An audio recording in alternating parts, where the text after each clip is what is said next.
मस्साजोगचे सरपंच संतोष देशमुखांच्या हत्येला 19 दिवस उलटले तरी सुदर्शन घुले, कृष्णा आंधळे, सुधीर सांगळे हे तिन्ही आरोपी अद्यापही फरार आहेत आणि या फरार आरोपींबाबत सामाजिक कार्यकर्त्या अंजली दमान यांनी खळबळजनक दावा केला। शुक्रवारी रात्री त्यांना एक फोन आल्याची माहिती त्यांनी माध्यमांना दिली। त्या फोनवर एका व्यक्तीने फरार तिन्ही आरोपींचा खून झाल्याचं सांगितलं। त्या आरोपींचे मृतदेह कुठे आहेत हे देखील त्या अनोळख्या व्यक्तीने सांगितलं असा खळबळजनक दावा दमानिया यांनी केला आहे।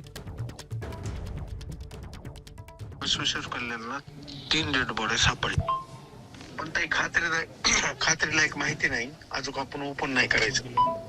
परत एकदा ते विश्वेश्वर कल्याणला 3 डेड बॉडी सापडली, पण काही खात्रीला एक माहिती नाही। अजून आपण ओपन नाही करायचं।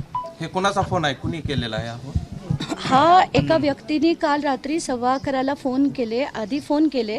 माझा व्हॉट्सॲप कॉलवर माझे अननोन नंबर्स सायलेन्स होतात म्हणून त्यांनी व्हॉइस मेसेज टाकले आणि महत्त्वाचं म्हणजे जसं मी व्हॉइस मेसेज उघडला त्यांनी पहिले 2 मेसेजेस डिलीट केले, पण तिसरा आणि चौथा होता तो मी आधी एसपींना पाठवला आणि मग मी तो ओपन केला, म्हणून माझ्याकडे ते 2 मेसेजेस राहिले जे मी तुम्हाला आत्ता ऐकवले। पहिल्या 2 मेसेजमध्ये ते म्हणतात की या तिन्ही आरोपी सापडणार नाहीत कारण या तिघांचंही मर्डर झाले। आता खरे आहेत खोटे आहेत, हा व्यक्ती कोण आहे का राजकीय मोटिवेटेड आहे मला नाही माहिती, म्हणून ही माहिती मी एसपींकडे काल दिलेली आहे। एबीपी माझा, उघडा डोळे बघा नीट।